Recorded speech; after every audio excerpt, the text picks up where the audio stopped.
discussão preparação orçamento geral Estado tina rua Ronolo Resenhat. O tema continua consolida no transforma prestação serviço, lihusi hadia sistema gestão no estratégico investimento. Terça-feira, Loron Sanolures, em Rua Fulan, setembro, Tinane, primeiro-ministro Kairala Sarana Gusmão, lidera a discussão preparação orçamento geral Estado. Tinari Rua Ronolures Singhat, e a Ministério Finanças Saitara Clarandili. Primeiro-ministro Hatete, objetivo do orçamento, né? Aumenta crescimento econômico, onde for prioridade para bem-estar no desenvolvimento da União, promover ambiente ida. Nebe Laos atrai investimento estrangeiro, mas vemos criar oportunidades locais na empresa pequena. O principal objetivo vai do orçamento para atualmente o crescimento econômico. Nós já ser o malo dele. Nós já aumenta salários de forma malo dele. Mas atualmente o crescimento econômico, onde for prioridade para o bem-estar, vai ter atualmente. E o objetivo marcado promove o ambiente e laos de bem atrai investimento se raideou, mas vemos cria oportunidade para empreendedores locais, no empresas que tiram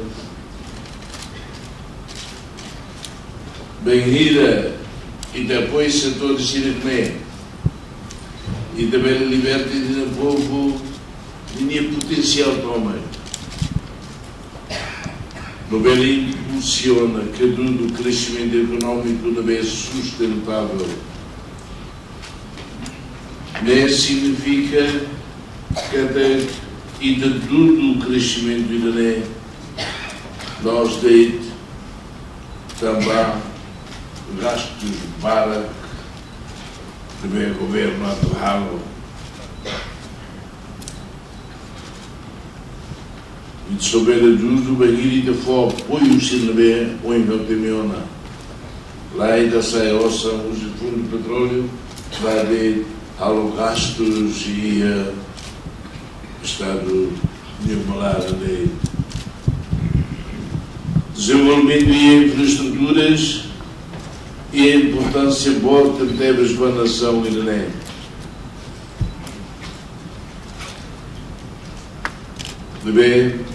E ela crescimento, infraestruturas e ela crescimento. Deve parar de doer. Orçamento Geral Estado se aloca para projeto de transporte, água e saneamento, no energia e telecomunicação, no baracmos para rede rodoviário, no transporte se liga para a comunidade isolada Sira, promove comércio, no facilita a circulação para bens e serviços. Reportagem Marquita da Silva, Televisão Timor Post. Janela informação ba Emma Roto. Atual informação atual dia Gliu, que tá halua. Haneha botão subscribe, like, halo comentário no faixa do media social Roto.